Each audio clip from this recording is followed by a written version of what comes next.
Hi friends, hello everyone, welcome to my YouTube channel. आज गुवारनु मसालेदार शाक ट्राय करिए। तो चालो सौथी पहला आपणे गुवारने बाफी लईशुं मीठुं एड करीने। सरस गुवार बफाई जाए त्यारबाद आपणे एक लोयामां तेल गरम मूकीशुं। तेल गरम थई जाए त्यारबाद तेमां जीरुं एड करीशुं। जीरुं एड करी दीधा बाद હિંગ એડ કરી દઈશું। ત્યારબાદ ટમેટું એડ કરીશું। ટમેટું એડ કરી દીધા બાદ લસણવાળી ચટણી એડ કરી દઈશું। એકદમ સરસ લસણ ચટણીનો સ્વાદ આવે છે। ત્યારબાદ હળદર એડ કરીશું।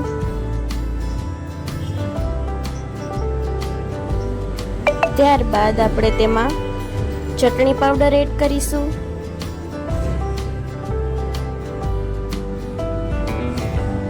एकदम सरस ग्रेवी चढ़ी जाए त्या सुधी राखीशुं अने स्वाद प्रमाणे मीठुं एड करी दईशुं। धाणा जीरुं एड करीशुं। बधुं बराबर रीते मिक्स करी दईशुं। एकदम सरस ग्रेवी मसालेदार तैयार थई गई छे। हवे आपणे तेमां गुवार एड करशुं अने बधुं ज बराबर रीते मिक्स करी दईशुं। एकदम सरस शाक तैयार થઈ ગયું છે। એક વખત ઘરે ટ્રાય કરજો। મહેમાન આવ્યા હોય ત્યારે પણ તમે આ ટ્રાય કરી શકો છો। જો મારો વિડીયો ગમ્યો હોય તો વિડીયોને એક લાઈક કરી દેજો। આ શાક ઘરે બનાવી અને પછી કમેન્ટમાં કહેજો કે તમને રેસીપી કેવી લાગે છે।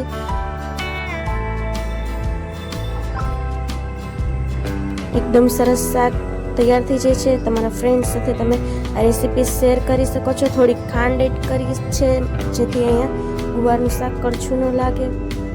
નવા નવા વિડીયોઝ જોવા માટે અમારી ચેનલ કુકિંગ ક્વીન ચેનલને સબસ્ક્રાઇબ કરી નાખજો। Thank you. એક વખત ઘરે જરૂર ટ્રાય કરજો। ખૂબ જ સરસ રેસીપી છે। ગરમા ગરમ રોટલી સાથે આ શાક એકદમ સરસ લાગે છે। તમે રોટલા સાથે પણ આ શાક સર્વ કરી શકો છો।